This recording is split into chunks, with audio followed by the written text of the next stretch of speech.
제가 이 이야기를 꺼내기까지는 정말 오랜 시간이 걸렸습니다. 처음엔 믿고 싶지 않았습니다. 아내를 의심한다는 것 자체가 제게는 모욕 같았습니다. 설마 그런 일은 없겠지. 몇 번이고 자기 암시를 걸었습니다. 하지만 그럴수록 제 안의 불편한 직감은 점점 힘을 얻었고 끝내 저는 외면할 수 없게 됐습니다. 우리는 결혼한 지 8년 된 부부였습니다. 사람들 눈에는 평범한 가정으로 보였을 겁니다. 퇴근하면 집에 불이 켜져 있고 아이가 문 앞에서 아빠 하고 뛰어나오고 아내가 싱긋 웃으며 문을 열어주는 모습. 사실 저도 그런 일상 속에서만큼은 제가 꽤 괜찮은 사람이 된 듯한 착각을 하곤 했습니다. 그때 우리 딸은 초등학교 1학년이었습니다. 이제 한글도 어느 정도 읽고 숫자 계산도 제법 하는 귀여운 나이였죠. 아내는 아이 교육 문제에 유독 열정적이었습니다. 아이는 내가 책임질게 당신은 일만 열심히 해. 그 말을 믿었고 저도 그게 맞다고 생각했습니다. 맞벌이지만 저는 회사 일이 많았고 아이와 함께할 시간은 빠듯했으니까요. 우리는 딸을 다른 친구들처럼 여러 학원에 보냈습니다. 영어, 수학, 피아노. 그리고 거기에 하나가 더 추가됐습니다. 아이가 스스로 원했던 바이올린 수업이었습니다. 문제는 바로 그 선택에서 시작됐습니다. 집 근처에서 찾은 작은 음악학원. 낡은 건물 2층에 위치했고 복도엔 오래된 바이올린 소리와 함께 곰팡이 냄새가 은근 배어 있었습니다. 그런데도 아내는 긍정했습니다. 외관보다 중요한 건 아니지. 원장이 경력도 오래됐다잖아. 아이의 담당 선생님은 김지훈이라는 젊은 남자였습니다. 나이는 28, 30 무렵으로 보였고 겉보기에는 활기차고 성실한 인상이었습니다. 저는 처음 그를 봤을 때 그저 에너지 넘치는 청년 강사 정도로 여겼습니다. 아이가 무겁게 느끼지 않고 꾸준히 배우길 바랐기에 오히려 잘 됐다고 생각했죠. 아내는 매번 딸을 학원에 데려갔습니다. 대기실에 앉아 책을 보며 기다렸다가 수업이 끝나면 아이와 함께 나오곤 했습니다. 사실 저는 그런 아내가 고마웠습니다. 아이를 챙기며 집안일까지 하는 게 쉬운 일이 아니었으니까요. 저는 늘 고마워, 내가 더 잘할게. 라며 감사 인사를 하곤 했습니다. 하지만 작은 변화가 눈에 띄기 시작했습니다. 처음엔 아내의 외출 준비 시간이 길어진 게 이상했습니다. 학원에 데려다 주는 거라면 평소 차림이면 충분할 텐데 아내는 어느 순간부터 옷차림을 특별히 신경 쓰기 시작했습니다. 예전과 달리 립스틱을 새로 사는 일이 잦아졌고 전에 쓰지 않던 향수를 은은하게 뿌리기도 했습니다. 저는 웃으며 물었습니다. 오늘 무슨 약속 있어? 왜 그렇게 꾸몄어? 그녀는 태연히 대답했습니다. 다른 엄마들도 있는데 너무 대충 입고 가면 좀 그렇잖아. 그 말은 일리 있었습니다. 그때까지만 해도 저는 크게 의심하지 않았습니다. 그런데 아이의 태도가 달라지면서 제 마음은 점점 더 불안해졌습니다. 예전에는 아이가 학원에 다녀오면 배운 곡을 흉내내며 신나서 떠들곤 했습니다. 아빠, 오늘 선생님이 내가 활 잡는 거 칭찬했어. 그렇게 자랑하던 아이가 어느 순간부터 대답을 짧게 하기 시작했습니다. 어땠어? 물으면 그냥. 무슨 곡 배웠어? 몰라. 아이가 갑자기 말을 줄이는 건 이상했습니다. 아이는 본래 밝고 수다스러운 성격이었기 때문에 무언가 변했음을 직감할 수밖에 없었습니다. 그리고 어느 날 아내가 말했습니다. 오늘 수업 좀 길어졌어. 1시간 반이나 했네. 원래 수업은 정확히 1시간. 그날 특별한 일이 있었나 싶어 저는 별 생각 없이 딸에게 물었습니다. 오늘은 오래 했구나? 어떤 곡 했어? 딸은 무심히 대답했습니다. 아니야, 수업은 30분만 했어. 근데 엄마가 선생님이랑 얘기하느라 늦게 나온 거야. 그 순간 제 머릿속에서 뭐가 연결되는 느낌이 들었습니다. 아, 수업이 길었던 게 아니라 엄마가 따로 이야기를 오래 하고 있었던 거구나. 단순한 상담일 수도 있겠지만 굳이 아이에게까지 숨겨야 했던 이유가 뭘까? 그 의문이 제 가슴에 날카롭게 박혔습니다. 그날 밤 저는 잠을 이루지 못했습니다. 아내의 모든 행동이 섬뜩하게 새롭게 떠올랐습니다. 학원에 다녀온 날은 늘 기분이 들떠 있었습니다. 휴대폰을 붙잡고 누군가와 대화하듯 웃다가도 제가 가까이 다가가면 잽싸게 화면을 닫았습니다. 샤워 후에도 굳이 향수를 뿌리고 침대에 눕곤 했습니다. 예전 같으면 제가 다가가 안아줄 때 활짝 웃던 아내가 이제는 손끝만 스쳐도 예민하게 밀쳐냈습니다. 지금 피곤해. 좀 놔줘. 차갑고 날선 반응이 반복됐습니다. 저는 점점 낯선 사람을 옆에 두고 사는 기분이 들었습니다. 결국 저는 아내의 핸드폰을 보기로 결심했습니다. 스스로도 비참했습니다. 믿어야 할 배우자를 의심하고 몰래 훔쳐본다는 행위가 얼마나 비열한 건지 알았지만 더는 버틸 수 없었습니다. 어느 날 새벽 아내가 샤워하러 들어간 사이에 핸드폰을 열었습니다. 하지만 확인한 기록은 너무 깨끗했습니다. 통화, 문자, 카톡 모두 딱히 흔적이 없었습니다. 아니, 없다는 자체가 수상했습니다. 흔적이 없도록 정리된 것 같았습니다. 확신이 무서운 속도로 제 가슴을 파고들었습니다. 저는 결국 복구 앱을 설치했습니다. 며칠 뒤 삭제된 메시지 목록이 떠올랐습니다. 그 순간 제 눈을 의심했습니다. 지훈 선생님이라는 이름이 떴고 그와 주고받은 메시지가 복구된 겁니다. 짧은 농담, 사진과 대화. 무엇보다 두 사람이 함께 찍은 사진 몇 장이 있었습니다. 아내가 셀카를 찍으며 웃는 얼굴 옆에 지훈이 고개를 기울여 함께 비치는 사진. 그리고 학원 안쪽으로 보이는 배경 속에서 두 사람이 딱 붙어 선 모습. 그리고 마지막 장면. 지훈이 우리 딸의 작은 바이올린을 들고 아내와 나란히 웃고 있는 사진. 그 사진을 보는 순간 제 손은 힘을 잃고 휴대폰을 바닥에 떨어뜨릴 뻔했습니다. 숨이 막혔습니다.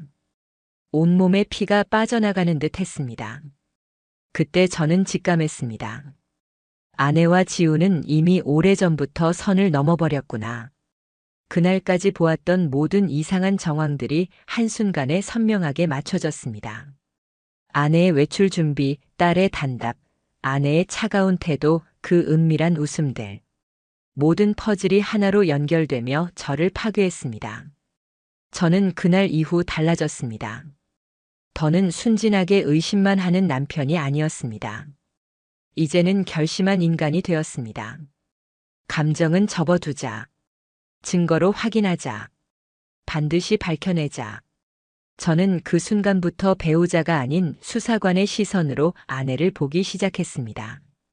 자신을 속이는 사람과 함께 산다는 건 지옥 같았지만 진실을 마주하지 않는 건 더 큰 지옥이라고 생각했으니까요.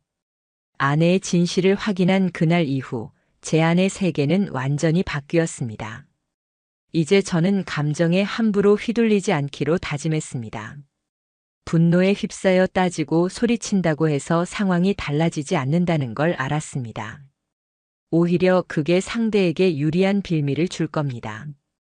그래서 그날부턴 철저한 전략으로 움직이기로 했습니다. 겉으로는 평소와 똑같이 행동했습니다. 아침엔 잘 다녀와 인사했고 저녁엔 수고했어 하며 식탁에 앉았습니다. 저는 오히려 더 다정하게 행동했습니다. 그래야 아내는 안심하고 계속 본래 패턴을 유지할 테니까요. 제 안에서는 매일 천둥처럼 분노가 요동쳤지만 얼굴만큼은 무표정에 가까웠습니다. 무엇보다 안타까운 건 아이였습니다. 아이에게는 아무 잘못이 없는데 그녀는 엄마를 여전히 존경했습니다. 아빠, 지훈 선생님이 나한테 칭찬해줬어. 아이의 해맑은 말 한마디는 제 가슴을 도려냈습니다. 듣기만 해도 속이 뒤틀렸습니다. 그럼에도 저는 웃으며 그랬구나, 잘했네 하고 대답했습니다. 아이가 상처 입는 걸 막기 위해서였습니다. 어느 날 아내가 딸에게 말했습니다. 이번 주는 아빠 바쁘니까 학원엔 나랑만 다니자. 갑작스러운 말이었습니다. 처음엔 평범한 요구 같았지만 이미 많은 걸 눈치채고 있던 제겐 달리 들렸습니다. 오늘은 나 혼자 움직여야 한다. 저는 주저하지 않았습니다. 그날을 미행하기로 마음을 먹었습니다. 학원 수업 날 저는 반차를 내고 미리 학원 근처에 차를 세웠습니다. 사람들이 많은 대로변 대신 조금 떨어진 작은 거리 모퉁이에 숨어 시야를 확보했습니다. 곧 아내와 딸이 모습을 드러냈습니다. 아이는 평소처럼 활을 들고 씩씩하게 걸어갔고 아내는 어딘가 초조한 기색이 역력했습니다.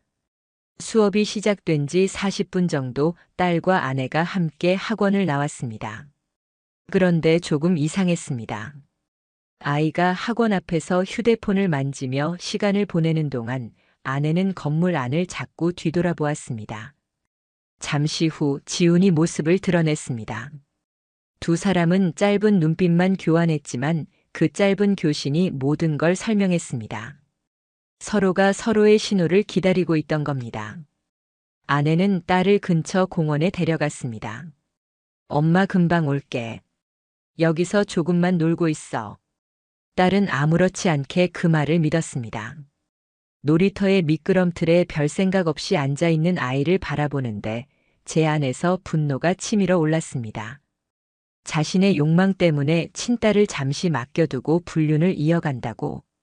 아내는 서둘러 돌아와 지훈의 차에 올랐습니다. 저는 곧바로 시동을 걸고 뒤를 밟았습니다. 심장이 귀 옆에서 뛰는 듯 요동쳤습니다. 차간 거리를 유지하며 혹시 놓칠까 노심초사했습니다. 두 사람의 차는 한적한 골목으로 향했습니다. 낡은 모텔 앞. 차가 멈추자 아내와 지훈은 주저하지 않고 안으로 들어갔습니다. 우리 집에서 멀지 않은 거리였습니다. 평소 가족끼리 자주 지나던 길이 눈앞에 낯설게 비틀려 보였습니다. 저는 손목에 소름이 돋았습니다. 여기가 이제 증거의 좌표가 된다는 사실이 역설적이었습니다. 우리 일상의 일부분이 돌이킬 수 없는 파멸의 장소가 돼버린 겁니다. 저는 자동차에서 내리지 않았습니다. 그저 카메라로 기록 앱으로 모든 걸 남겼습니다. 주차 위치, 시간, 인근 CCTV. 제 손은 떨렸지만 머리는 아이러니하게 차가웠습니다. 이제 되돌릴 수 없다는 걸 알았으니까요. 그날 밤 저는 변호사를 찾았습니다. 차분히 모든 것을 내보였습니다. 사진, 위치 로그, 카드 결제 기록. 변호사는 잠시 서류를 훑어보다 곧바로 말했습니다. 충분합니다. 상간남 소송 바로 진행할 수 있습니다. 짧은 선언이었지만 제게는 종을 울리듯 크게 들렸습니다. 그 즈음 아내는 여전히 모른 척했습니다. 아침엔 밥을 차리고 딸에게 옷을 챙겨주고 제 옆에 앉아 무심한 표정으로 뉴스를 봤습니다. 하지만 저는 이제 그 연기를 다 깨트릴 수 있는 증거를 들고 있었습니다. 저는 녹음을 시작했습니다. 집안에 작은 보이스 레코더를 두고 대화 속 단서들을 모았습니다. 가끔은 일부러 유도했습니다. 지훈 선생 요즘도 연락하나 보네. 그러면 아내는 억지 웃음을 지었습니다. 무슨 소리야?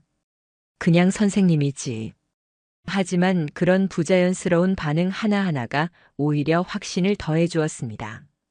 며칠 뒤 변호사를 통해 지훈에게 내용 증명을 보냈습니다. 소송이 시작됐다는 통보였죠. 예상대로 반응은 빠르게 왔습니다. 그는 직접 제 번호로 전화를 했습니다. 죄송합니다. 제가 정말 큰 실수를 했습니다.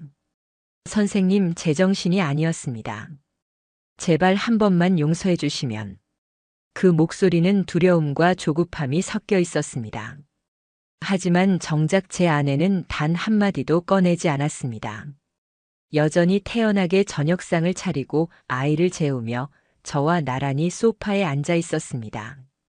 그 침묵이 오히려 더 역겹게 느껴졌습니다. 학원에도 정식으로 신고했습니다. 저는 제 딸을 다시는 그곳에 보낼 수 없었습니다. 원장은 경악했고 학부모들 사이에서 곧 소문이 번졌습니다. 결국 지우는 학원에서 잘렸습니다. 시간은 흘렀지만 제 마음은 점점 날이 섰습니다. 그리고 어느 저녁 아내가 먼저 말을 꺼냈습니다. 요즘 왜 그렇게 늦게 들어와? 무슨 일 있어? 그 말이 제게는 이렇게 들렸습니다. 혹시 당신이 뭘 알고 있는 거야? 저는 단도직입적으로 물었습니다. 너 지훈이랑 무슨 사이야? 말끝이 떨어지자마자 거실 공기는 얼어붙었습니다. 아내 눈빛이 흔들렸고 한참 후에야 힘겹게 대답했습니다. 아니야, 그냥 친한 사이일 뿐이야. 그러나 제가 내민 증거 앞에서 모텔 CCTV 사진, 문자 내역, 위치 로그 앞에서 그녀는 결국 입을 닫고 말았습니다. 잠시 후 무너진 얼굴로 중얼거렸습니다. 미안해, 정말 한순간이었어. 순간 저는 웃음이 터질 뻔했습니다. 한순간? 몇 달간 반복된 이 숨김과 거짓이 한순간이라고. 그 한순간 때문에 내 믿음과 아이의 세상은 다 부서졌는데 저는 담담하게 말했습니다. 이건 실수도 한순간도 아니야. 너는 선택한 거야. 그리고 이제 그 대가를 치르게 될 거다. 그날 이후 제 싸움은 본격적으로 시작됐습니다. 저는 더 이상 감정에 사로잡힌 피해자가 아니었습니다. 이제는 증거와 법으로 움직이는 사람이 되었습니다. 그리고 그 싸움은 반드시 제가 이겨야 할 싸움이었습니다. 저와 아이를 위해서. 아내를 정면으로 추궁한 순간 집안 공기가 얼어붙었습니다.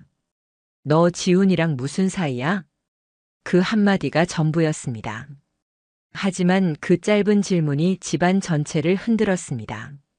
아내는 한동안 말이 없었습니다. 눈동자가 빠르게 흔들렸습니다. 예전 같으면 뭐래? 이상한 소리 하지 마. 하고 웃으며 넘겼을 겁니다. 그런데 이번엔 달랐습니다. 얼굴이 순식간에 창백해졌고 손끝이 떨렸습니다. 부정 대신 공포가 먼저 묻어났습니다. 그 자체로 이미 답이었습니다. 그냥 친하게 지낸 거야. 아내는 겨우 말을 짜냈습니다. 저는 침착하게 증거들을 꺼냈습니다. 복구된 메시지 캡처, 둘이 찍힌 사진, 모텔 근처 차량 로그, CCTV 캡처. 순서대로 식탁 위에 쌓아 올렸습니다. 종이장들이 탁탁 부딪히며 책상에 늘어나는 동안 아내의 얼굴은 더욱 굳어갔습니다. 저는 최대한 떨리지 않으려 했지만 목소리가 끊어질 듯 흔들렸습니다. 이걸 보고도 그냥 친하다고 할 거야? 아내는 입술을 깨물었습니다. 대답은 없었습니다. 대신 눈물이 떨어졌습니다. 한참의 침묵 끝에 그녀가 무너져 내렸습니다. 미안해. 한순간이었어. 나도 왜 그랬는지 모르겠어. 저는 그 목소리를 듣자 오히려 분노보다 허탈함이 밀려왔습니다. 한순간이라고? 몇 달째 이어진 거짓과 은폐가 매일같이 아이와 나를 속여온 나날들이 한순간의 실수라니. 저는 차갑게 잘라냈습니다. 실수는 한 번뿐이야. 반복되면 그건 선택이야. 넌 분명히 선택했어. 매번 숨겼고 매번 거짓말했어. 그건 실수가 아니라 내가 원한 결과야. 아내는 움찔거리며 변명 아닌 변명을 늘어놨습니다. 그 사람이 먼저 다가왔어. 나는 그냥 누군가와 얘기하고 싶었던 거야. 당신은 늘 바빴고 나는 혼자 아이 다 챙기고 어디에도 기댈 곳이 없었어. 저는 깊게 숨을 들이마셨습니다. 순간적으로 고함을 치고 싶었지만 옆방에서 자는 딸이 떠올랐습니다. 저는 최대한 목소리를 눌렀습니다. 말벗이 필요했으면 친구를 만나든 가족에게 털어놨든 방법은 많았어. 근데 왜 딸아이 선생이었냐? 애 앞에서는 존경받는 선생님이고 뒤에선 내 애인이었던 그 인간을 왜 택했냐고. 대답은 없었습니다. 고개를 숙인 채 두 손으로 얼굴만 가리고 있었습니다. 저는 더는 말을 이어가지 않았습니다. 방을 나와 현관문을 닫았을 때 손이 떨렸습니다. 온몸이 진이 빠진 듯 축 늘어졌습니다. 복도에 서서 숨을 몰아쉬는데 마치 폐가 구겨지는 듯한 고통이 몰려왔습니다. 그날 밤 저는 변호사에게 메시지를 보냈습니다. 혼인 파탄 증거 모두 확보했습니다. 이혼 준비해 주십시오. 이렇게 간단히 쓰고 나니 몇 년간 짊어졌던 무게가 한 줄로 적혔습니다. 다음 날 저는 정식으로 이혼 절차를 시작했습니다. 함께 아이의 양육권을 청구했습니다. 제게는 선택의 여지가 없었습니다. 아이는 지켜야 했습니다. 엄마라는 이름으로 아이를 배신한 사람에게 다시 그 이름을 허용할 수는 없었습니다. 며칠 뒤 아내와 다시 마주했을 때 그녀는 울부짖었습니다. 아이만큼은 제발 아이만은 내 곁에 두게 해줘. 저는 단호히 고개를 저었습니다. 아이를 정말 사랑했다면 그런 짓은 애초에 안 했어. 넌 그 아이의 신뢰를 가장 먼저 부숴버렸어. 그 결과를 이제 감당해야지. 아내는 바닥에 주저앉아 엉엉 울었습니다. 하지만 제 마음은 더 이상 흔들리지 않았습니다. 이제 상대는 아내만이 아니었습니다. 지훈에게도 책임을 묻기로 했습니다. 변호사와 함께 상간남 위자료 소송을 제기했습니다. 제가 가진 증거들을 토대로 3천만 원 위자료 청구가 작성되었습니다. 얼마 지나지 않아 지훈에게서 연락이 왔습니다. 죄송합니다. 제가 정말 큰 잘못을 했습니다. 한 번만 용서해 주십시오. 저도 아이를 좋아했을 뿐이고 그렇게까지 의도한 게 아니었어요. 저는 받아칠 말조차 우습게 느껴졌습니다. 아이를 좋아했다고? 아이를 아끼는 사람이 그 엄마랑 모텔을 드나들고 아이 앞에선 선생으로 연기했다고? 그게 아낀 거야? 말끝에 냉정하게 잘라냈습니다. 법정에서 보자. 사건은 빠르게 학원에도 전해졌습니다. 원장은 충격을 감추지 못했고 지훈을 즉시 해고했습니다. 몇 주 뒤 학원은 결국 문을 닫았습니다. 지역 학부모들이 들고 일어났기 때문이었습니다. 저는 집에 돌아와 아이와 조용히 함께 앉아 있었습니다. 딸은 제가 조금 달라졌다는 걸 눈치챘는지 제 손을 꼭 붙잡고 있었습니다. 그 순간 깨달았습니다. 이 모든 고통 속에서도 내가 반드시 지켜야 할 건 결국 이 아이 하나라는 사실을. 그날 밤 저는 속으로 다짐했습니다. 더 이상 흔들리지 않겠다. 아내의 눈물에도 상간남의 읍소에도. 감정에 머물지 않고 끝까지 이겨내겠다. 그리고 다시 냉혹하게 법과 증거로 싸움에 임하기로 했습니다. 재판이 끝났을 때 모두가 제게 말했습니다. 그래도 이젠 속 시원하겠다. 이겼잖아. 저를 위로하는 말이겠지만 그 순간 제 마음은 허전하기만 했습니다. 법적 절차에서 승리했다고 해서 곧바로 평안이 찾아오는 건 아니었습니다. 내 삶은 이미 깊게 찢겨 있었고 아이의 세계 또한 흔들린 뒤였습니다. 매일의 일상은 전쟁 같았습니다. 아침마다 딸아이를 깨우고 밥을 차려주며 옷을 챙겼습니다.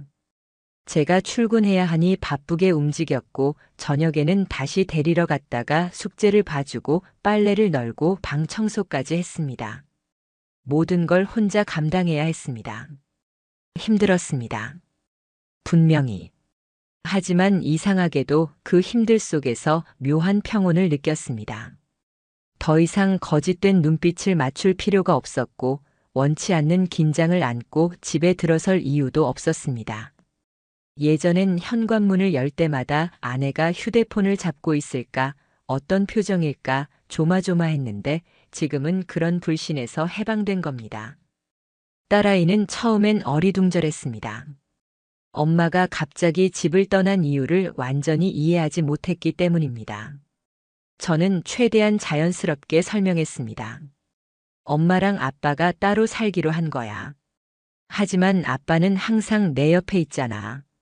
딸은 한동안 울기도 하고 밤마다 엄마는 왜 안 와? 하고 물었습니다. 그때마다 제 가슴은 찢어졌습니다. 하지만 시간이 지나면서 아이도 점차 변했습니다. 새로운 음악학원 선생님에게 천천히 마음을 열었고 학교에서도 다시 웃기 시작했습니다. 어느 날 아이가 바이올린을 켜다 말고 제게 말했습니다. 아빠, 선생님이 나중에 무대에 서도 된대. 나 열심히 할래. 그 말을 듣는 순간 제게는 새로운 이유가 생겼습니다. 무너진 가정을 탓하는 대신 이 아이가 다시 자라나는 걸 지켜야 한다는 이유. 반면 아내는 무너져 갔습니다. 판결이 끝난 뒤에도 여러 차례 저에게 연락해 왔습니다. 전화를 하고 문자를 보내고 심지어 회사 근처까지 찾아왔습니다.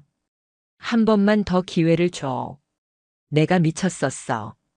우리 다시 시작할 수 있어. 저는 단호하게 말했습니다. 내가 무너뜨린 걸 이제 와서 주워 담을 수 있을 거라 생각하지 마. 딸을 빌미로 접근하는 일도 있었습니다. 소율이가 나 없으면 무너질 거야. 아이를 위해서만이라도. 하지만 저는 믿지 않았습니다. 그 아이 이름을 내 입에 올릴 자격은 없어. 넌 이미 아이의 마음에 상처를 남겼어. 아내는 상간남 지훈에게도 버림받았습니다. 소송이 본격화되자 그는 연락을 피했고 결국 모든 책임을 회피하려 했습니다. 둘 사이의 관계가 대단한 사랑이었던 것처럼 굴던 건 다 거짓이었습니다. 순간의 도피일 뿐 결국 책임 앞에서는 서로 등을 돌렸습니다. 아내는 위자료와 재산 분할 불이익 때문에 경제적으로도 나락으로 떨어졌습니다.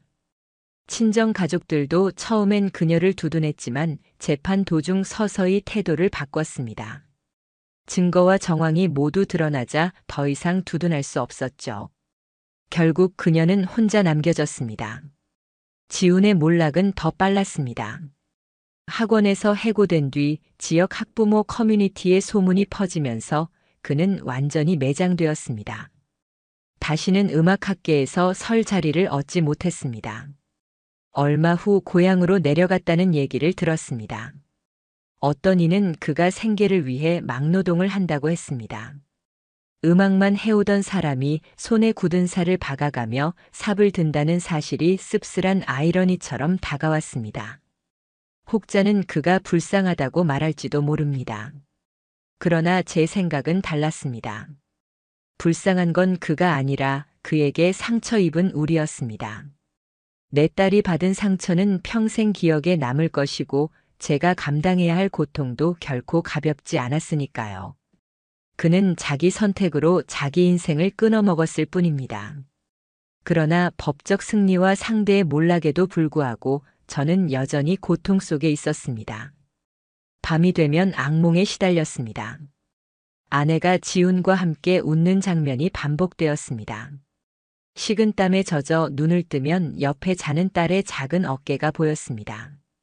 그 모습에 겨우 심장을 진정시킬 수 있었습니다. 회사에서 무심히 던지는 농담에도 심장이 덜컥 내려앉았습니다. 요즘 왜 이렇게 야위었냐? 집에 무슨 일 있니? 그런 농담조차 제게는 비수처럼 느껴졌습니다. 그래서 누구에게도 쉽게 말하지 않았습니다. 상처를 꺼내놓는 순간 또 다른 상처가 될 수 있다는 걸 알았기 때문입니다. 그럼에도 불구하고 조금씩 변화는 찾아왔습니다. 딸과 단둘이 보내는 시간은 점점 제게 힘을 주었습니다. 같이 장을 보러 가고 길거리 분식집에서 떡볶이를 먹고 주말마다 공원 벤치에 앉아 악보를 보며 시간을 보냈습니다. 그때마다 저는 느꼈습니다. 우린 아직 살아가고 있구나. 아이는 시간이 지날수록 엄마를 그리워하는 말을 줄여갔습니다. 공허한 표정으로 왜 엄마는 안 와? 라고 묻던 아이가 차츰 아빠, 우리 오늘 어디가? 라며 웃었습니다. 지금 내 곁에 있는 웃음은 제 인생에서 가장 소중한 무게였습니다. 아내의 마지막 몸부림은 어느 날 갑자기 찾아왔습니다. 딸 학원 근처에 몰래 숨어 있다가 아이를 붙잡으려 한 겁니다. 학원 쪽에서 연락을 받고 제가 급히 달려갔습니다. 그곳에서 마주한 아내는 초라했습니다. 헝클어진 머리에 퀭한 눈, 수척한 몸. 저를 보자마자 눈물을 흘리며 말했습니다. 나도 벌 받고 있어. 하루하루가 지옥이야. 제발 아이 얼굴만이라도 보게 해줘. 저는 잠시 흔들렸습니다. 그러나 곧 마음을 다잡았습니다. 정말 아이를 사랑했다면 이렇게 만들진 않았을 거야. 그 말을 남기고 저는 딸을 데리고 자리를 떠났습니다. 그 후로 아내는 더 이상 연락하지 않았습니다. 아마도 진짜 포기했겠죠. 그녀의 선택은 결국 그녀 자신을 삼켜버렸습니다. 저는 여전히 상처 속에서 살아갑니다. 하지만 이제는 상처를 숨기려 하지 않습니다. 고통을 견디고 품는 법을 배워야 했습니다. 밤마다 무너지는 악몽이 저를 괴롭히더라도 아침에 일어나 딸과 마주보면 버틸 수 있었습니다. 아이의 존재가 저를 붙들어 주었습니다. 시간은 흘렀습니다. 재판이 끝나고 세상이 조용해진 듯 보였지만 제 안에는 여전히 파도가 치고 있었습니다. 처음에는 이 상처가 언젠가는 사라질 거라 생각했습니다. 하지만 시간이 지나면서 깨달았습니다. 상처는 사라지지 않습니다. 단지 덮어두거나 있는 척할 뿐 마음 깊은 곳에는 언제든 흔적을 남깁니다. 그래서 저는 방법을 바꿨습니다. 상처를 지우려 애쓰는 대신 그 상처와 함께 살아가는 법을 배우기로 한 겁니다. 퇴근길에 딸아이의 작은 손을 잡고 걸을 때면 가끔 과거가 불쑥 떠오릅니다. 그 아이가 예전엔 해맑게 지훈 선생님이 칭찬했어. 라 말하며 뛰어오르던 기억. 그 무구한 웃음이 이제는 너무 잔인하게만 느껴집니다. 누구보다 맑았던 그 순간이 결국 엄마의 이중적인 살 때문에 무너졌다 생각하면 가슴이 또 묵직해집니다. 그러다도 곧 깨닫습니다. 이 아이는 여전히 웃고 있고 여전히 제 곁에 있습니다. 그 현실을 단단히 붙잡는 것이 지금의 제 몫이라는 걸요. 분류는 단순한 배신이 아닙니다. 부부 사이의 문제로만 끝나는 게 아닙니다. 아이의 세계 속 가족이라는 울타리를 통째로 무너뜨린 범죄였습니다. 하지만 그들은 마치 자신들의 감정이 전부인 것처럼 행동했습니다. 미래에 대한 책임 같은 건 눈앞에서 사라진 불꽃처럼 무시했고요. 물론 그 대가를 치르긴 했습니다. 상간남 지우는 위자료 판결 그 자체보다 더 큰 것을 잃었습니다. 돈은 어떻게든 시간이 지나면 감당할 수 있겠지만 그는 직업과 신뢰 그리고 인생의 뿌리를 송두리째 잃어버렸습니다. 음악이 전부였던 사람, 무대에서 연주하며 살던 사람이 이제는 그 어떤 교육기관에서도 받아주지 않았습니다. 결국 흘러나온 소문은 고향으로 내려가 허드렛 일로 생계를 잇고 있다는 것. 처음 들었을 땐 인간적으로 측은한 마음이 일순 스쳤지만 곧 사라졌습니다. 불쌍한 건 그가 아니라 그에게 상처받은 사람들이었습니다. 내 딸이, 나 자신이. 그는 선택을 했고 책임을 회피하다가 결국 스스로의 인생을 삼켜버렸을 뿐입니다. 전 아내 역시 마찬가지였습니다. 처음엔 재판장에서 나도 피해자다라는 듯 울먹였지만 판결이 내려진 이후 그녀의 삶은 줄곧 내려막길이었습니다. 위자료와 재산 분할 불이익으로 재정적 기반이 무너졌고 친정에서도 노골적으로 등을 돌렸습니다. 세상 그 누구보다 가까웠던 딸에게도 멀어졌습니다. 만남은 한 달에 한 번, 그것도 딸이 원치 않으면 성사되지 않았으니 사실상 단절된 것이나 다름없었습니다. 어느 순간 저는 깨달았습니다. 그녀가 저지른 일은 결국 자기 인생을 가장 깊게 파괴한 독이 된 거라고. 다시는 안 그럴게라는 가벼운 말이 얼마나 무의미한지를 그녀는 자신의 삶으로 입증했습니다. 그 사이 딸은 자라나고 있었습니다. 엄마를 그리워하던 시간은 점점 줄어들었고 대신 학교 친구들과의 추억이 늘어났습니다. 악기를 잡는 손가락이 조금 더 단단해졌고 무대에 서고 싶다는 커다란 꿈을 이야기하기 시작했습니다. 그리고 어느 날 밤 딸이 조용히 제게 말했습니다. 아빠, 나는 커서 절대 남한테 상처 안 줄 거야. 나 약속할게. 그 말에 저도 모르게 눈물이 터져 나왔습니다. 이 어린아이가 벌써 이런 다짐을 해야 한다니. 너무도 미안했습니다. 그렇지만 동시에 자랑스러웠습니다. 그 아픔 속에서도 뭔가를 배우고 있구나. 누군가는 상처 위에 새로운 생명을 틔우는구나. 제 아이는 그러고 있었습니다. 저는 이제 과거에 머물지 않기로 했습니다. 과거는 끝났습니다. 상처는 여전히 남았지만 미래는 아직 만들어지지 않았습니다. 그리고 저는 믿습니다. 언젠가 다시 사랑할 수도 있고 새로운 가정을 꾸릴 수도 있을 거라고. 다만 이번에는 누구보다 단단한 사람으로서 흔들리지 않는 진심으로서 시작할 겁니다. 그게 제가 아이에게 보여줄 수 있는 가장 큰 유산입니다.